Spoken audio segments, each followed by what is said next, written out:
Oke, baik. Kita lanjut materi ya. Assalamualaikum warahmatullahi wabarakatuh. Kita akan lanjut materi dari materi sebelumnya tentang queue, antrian. Sekarang kita akan belajar tentang stack. Stack ini sama dengan tumpukan ya, artinya tumpukan ya.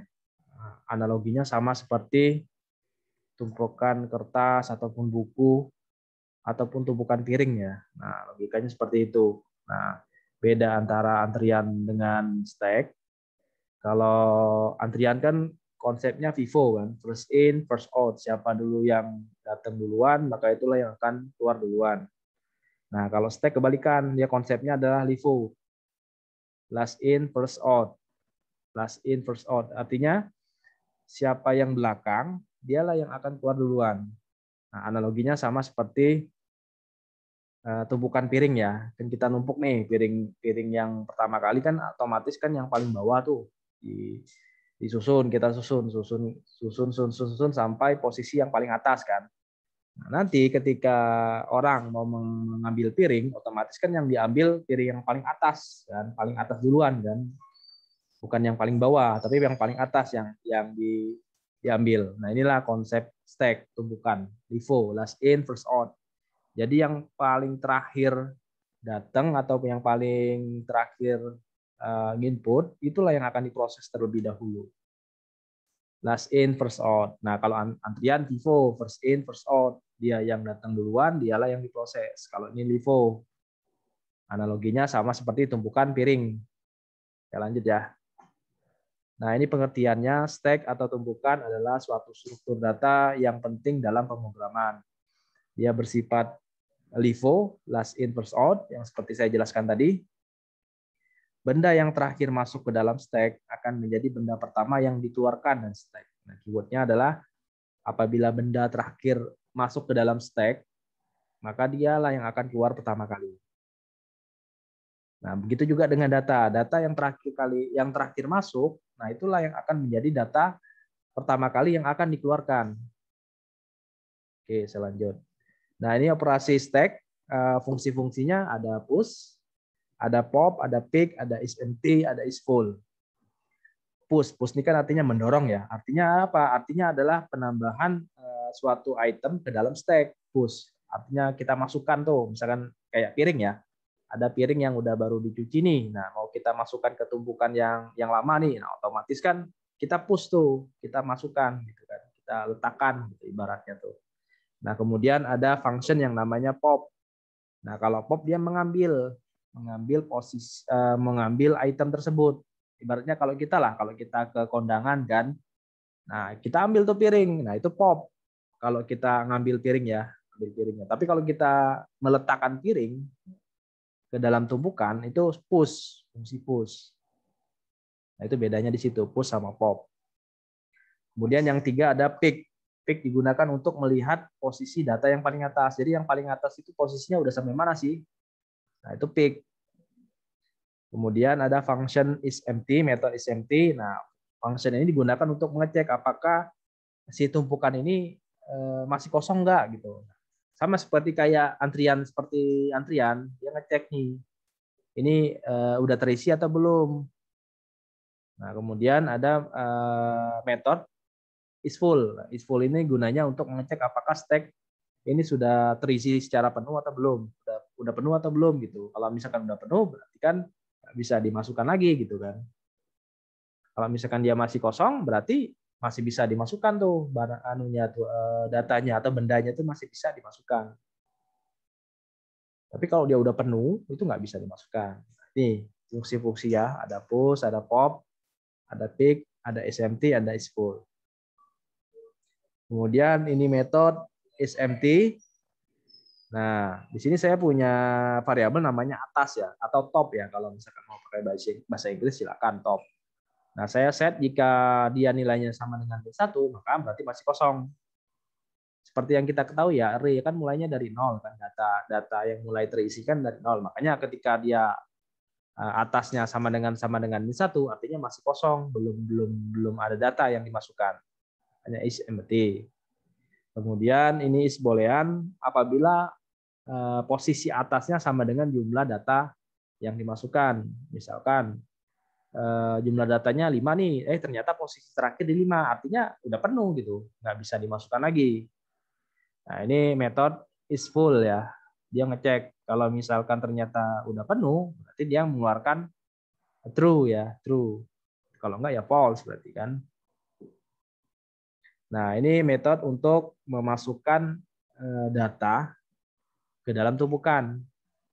Jadi saya punya ini DT tumpuk misalkan ya. Saya nama ininya DT tumpuk. Saya tinggal tambahkan aja plus atas sama dengan in. Nilainya yang dimasukkan berapa gitu. Misalkan posisi sekarang di 3 nih, batas maksimalnya 5 nih, berarti kan masih bisa dimasukkan kan? Berarti ya udah, berarti diinkremenkan. Berarti posisi data yang selanjutnya posisi keempat. Tadi kan 3 nih, 3. Berarti posisi selanjutnya adalah 4. Masukin datanya.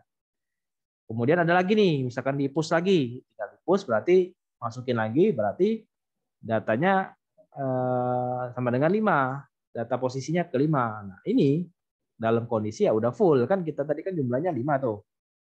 Sementara posisi yang paling atas sudah 5, berarti ketika ada penambahan lagi udah nggak bisa karena batasannya udah mencukupi. Kemudian ini function pop. Nah, fungsi pop ini untuk mengambil nilai. Jadi kita ambil tuh nilai yang paling atas, kita ambil. Kemudian masih ada nih misalkan sisanya, kita ambil lagi sampai kondisinya kosong misalkan. Nah, kalau pick ini dia melihat posisi yang paling atas tuh nilainya berapa sih, udah posisi yang mana gitu. Ini pick. Oke. Mungkin saya akan coba demokan ya. Nah, contohnya seperti ini ya. Saya punya kode stack atau tumpukan. Nama kelasnya saya buat tumpukan, kemudian saya ininya tipenya string. Jadi masukkan data saya itu string ya. Nah, ini rencana saya mau ngebuat program masukkan mata kuliah. Jadi mata kuliah itu akan saya tumpukan gitu ke dalam tumpukan string ya, bukan string. Nah, ini saya punya private, integer, and data. Jadi saya punya banyak data, and data. Kemudian saya punya variabel in atas. Jadi posisi atasnya itu variabelnya ini gitu, in atas. Atau kalian mau ganti top, silakan. Mau ganti top, misalkan ini silakan. Berarti ini top, misalkan. Misalkan ini mau diganti nih, mau kata-kata lain ya silakan. Nah, di sini saya punya apa namanya nih ya, konstruktor ya, konstruktor tumpukan. Nah, saya set end datanya itu ya berdasarkan size yang ada di sini berapa, misalkan 3 atau 5, berarti batasannya 5 gitu. Misalkan 10 berarti ya udah batasannya 10. Berarti saya set nilai masukan yang ada di metode ini akan dimasukkan ke dalam variabel end data. End data. Kemudian nah, ini DT tumpuk apa namanya? Batas si array-nya ya udah saya masukin, banyaknya datanya bergantung dari maksimumnya berapa. Jadi array yang saya create itu bergantung dari jumlah size-nya. Jadi kan kesimpulannya dari size-nya kan, misalkan 5 ya udah berarti hanya 5 begitu yang bisa ditampung. Nah, ini saya set atasnya masih kosong ya, sama dengan -1. Artinya memang belum ada pemasukan data ya, makanya saya set atasnya sama dengan -1. Nah, ini saya set misalkan untuk push, berarti saya tinggal tambahkan aja, berarti DT tumpuk, array-nya saya namakan DT tumpuk ya, kalau kalian mau merubahnya, mau ganti nama lain ya silakan. Saya tulis namanya DT tumpuk di sini. Oke. Kemudian saya inkrementkan nilainya, posisinya saya inkrementkan, saya masukin nilainya berapa. Jadi kalau plus atas ini artinya dia akan melakukan inkremen. Jadi misalkan posisinya sekarang masih kosong ya. Jadi ketika di plus, maka posisi sekarang adalah data array yang ke 0, indeks ke 0. Misal kalau misalkan sekarang data indeksnya ketiga, ketika saya push lagi ada nilai yang saya push ya. Berarti ini plus, berarti posisi sekarang adalah 4. Kemudian ini pop. Nah, kalau pop ini dia mengambil, makanya di sini decrement ya, pengurangan ya. Jadi dia akan mengurangi nilainya tuh, dikurangi posisinya. Misalkan sekarang posisinya ke-5, kemudian saya pop, ya berarti ya 4, posisi ke-4 sekarang dan seterusnya. Kemudian ini pick. Take ini untuk melihat nilai dari posisi yang atas berapa sih nilainya. Nah, itu saya gunakan fungsi pick. Kemudian ini mengecekkan kalau dia masih kosong, maka atasnya sama dengan -1. Kalau jadi posisinya sama dengan -1, maka berarti masih kosong atasnya. Tapi kalau atasnya sama dengan n data dikurang 1, jumlah data dikurang 1, berarti ini udah penuh gitu.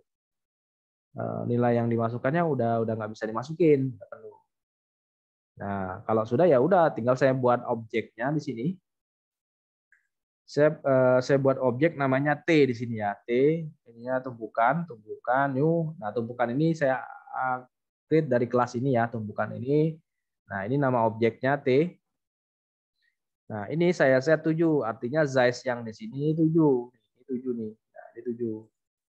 Nah, ini akan ngaruh ke n data artinya. N data ya. Nah, oke, saya lanjut. Berarti saya punya daya tampungnya sebanyak 7.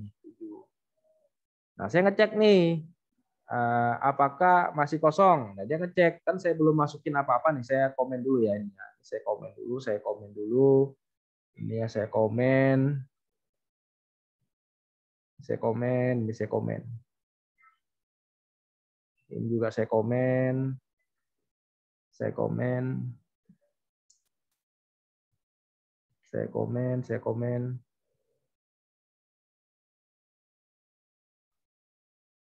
Nah, saya komen dulu ya, biar kita jelasin satu persatu.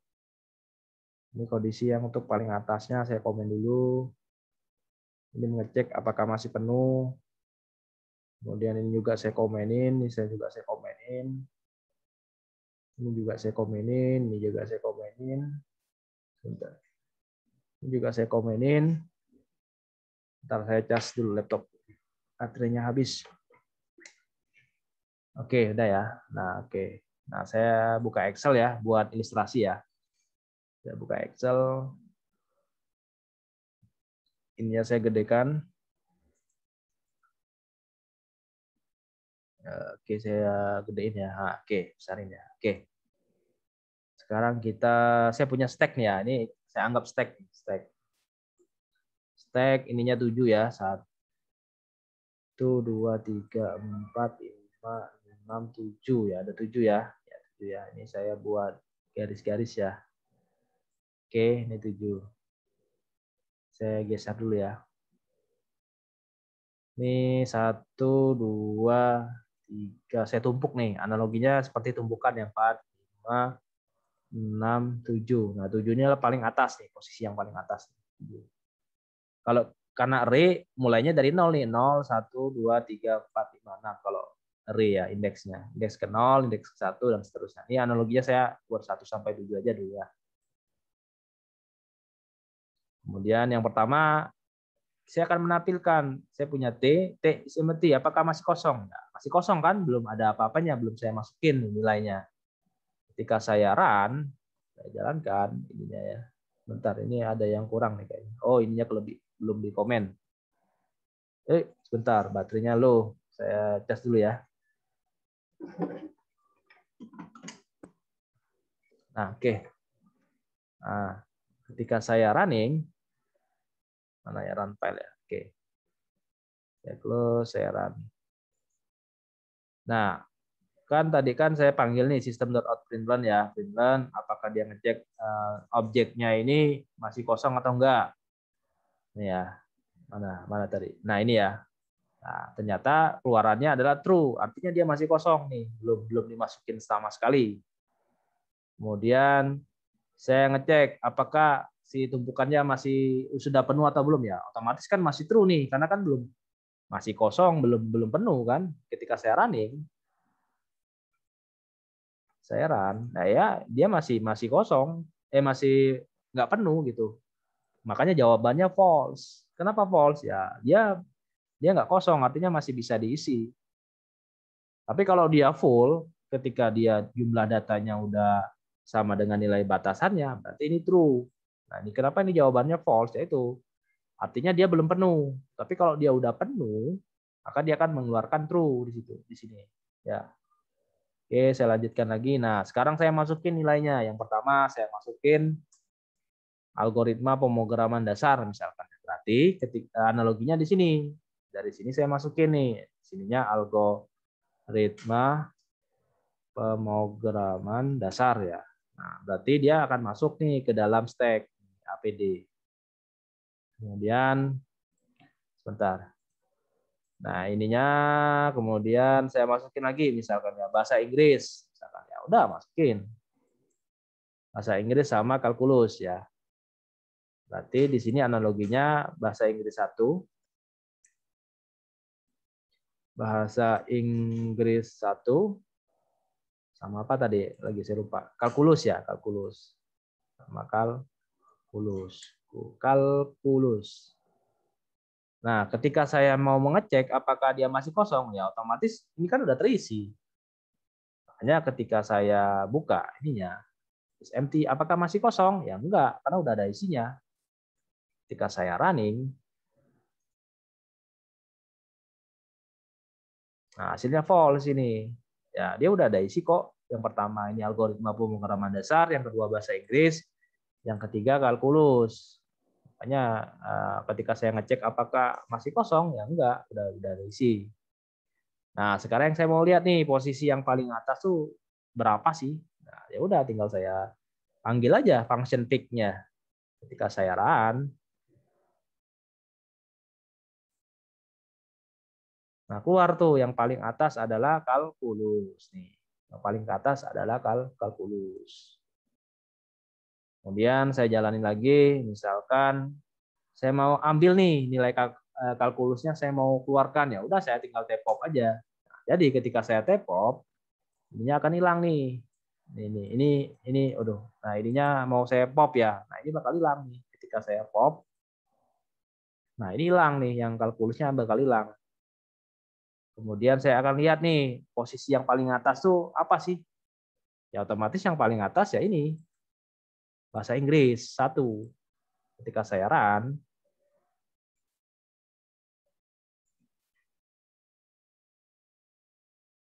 nah bahasa Inggris 1 kan. Nah ini bahasa Inggris 1 ketika saya panggil posisi yang paling atas. Karena sudah saya ambil nilai yang paling atas yang tadi, yang ini bahasa Inggris ini udah saya ambil. Nah gitu.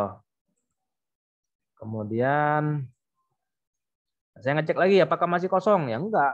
Datanya masih ada nih. Datanya masih ada 2 nih. Apakah masih kosong? Ya otomatis jawabannya enggak kosong. Saya run ya. Saya run. Nah, otomatis false. Karena masih ada isinya kan. Kemudian apakah masih penuh? Apakah sudah penuh? Nah, otomatis false. Belum penuh, masih ada isinya, masih bisa diisi ya. Jika saya run,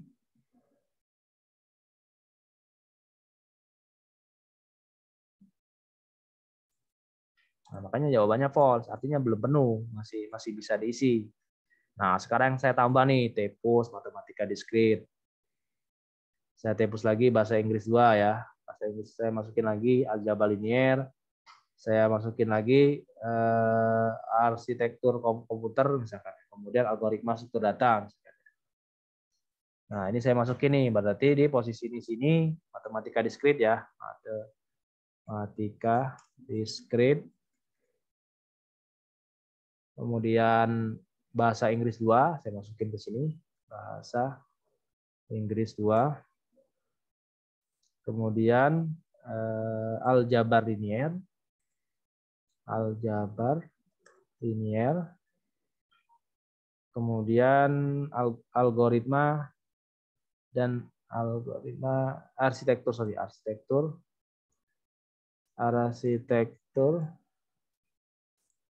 dan organisasi komputer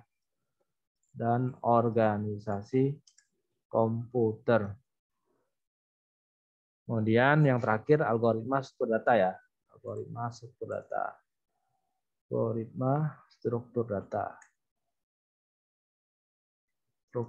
data. Ya. Oke, ini saya hapus ya. Nah, kemudian saya lihat posisi yang paling atas nilainya apa? Ya, berarti algoritma struktur data. Ketika saya running, ketika saya run di sini ya. Nah, otomatis keluarannya adalah algoritma struktur data. Kemudian saya cek apakah sudah penuh. Kita cek ya, harusnya dia udah penuh karena jumlah kapasitasnya udah 7. Ketika saya run,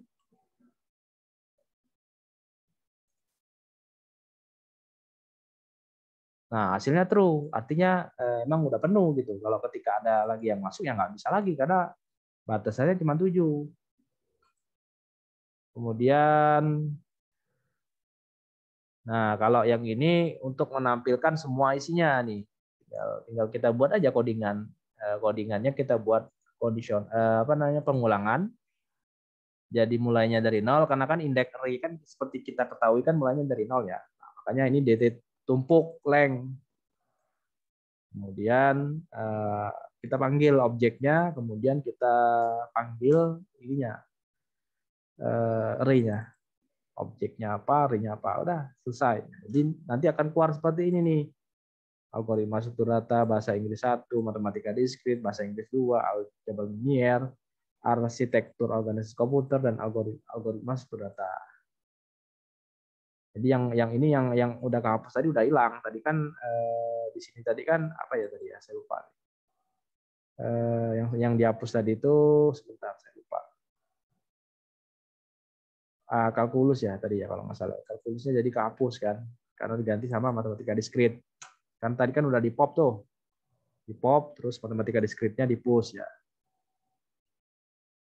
Jadinya seperti ini. Nah, algoritma pemrograman dasar, bahasa Inggris 1, matematika diskrit, bahasa Inggris 2, ALIN, arsitektur organisasi komputer, dan terakhir algoritma struktur data. Dia manggilnya ya, dipanggilnya.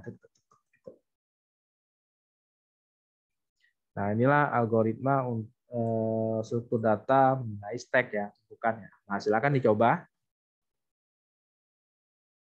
Nanti tugasnya nanti saya akan jelaskan di e-learning ya. E-learningnya. Silakan dicoba dulu.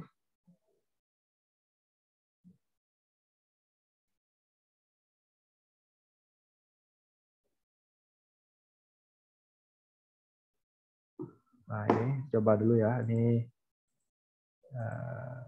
saya nama array-nya dt tumpuk ya. Kalau mau dirubah silakan. Ini jumlah datanya, ini top-nya atau atas. Kemudian ini kelas tumpukannya. Kemudian ada memasukkan size-nya berapa sih? Panjangnya tumpukan yang ingin diinginkan berapa. Kemudian dari masukannya ini saya masukkan ke Ndata.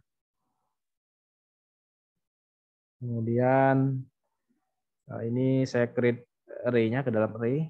Kemudian ini top-nya saya set sama dengan min 1. Kemudian ini untuk memasukkan datanya ke dalam stack ya. Stack. Makanya ini ada increment di sini. Kemudian ini untuk mengambil datanya. Kemudian ini untuk melihat posisi yang paling atasnya apa gitu ya. Kemudian ini ngecek kalau dia masih kosong, maka atasnya sama dengan min 1, true ya, nilai true. Nah, kalau jumlah atasnya, posisi atasnya sama dengan data dikurang 1, berarti dia udah penuh. Nah, ini tinggal membuat create objeknya. Saya tulis T ya, di sini objeknya T, tinggal saya panggil. System out.maintain t.isempty. Nah, ini nama metodenya apa yang mau dipanggil dari objek T ini. Berarti dia akan ngecek nih apakah masih kosong atau enggak, ada true atau false. Itu juga dengan is full ya. Nah, kalau ini memasukkan data ke dalam stack. T objeknya T, kemudian push ini adalah metodnya, dan seterusnya. T-pop berarti dia mengambil. Yang diambil adalah posisi yang paling atas.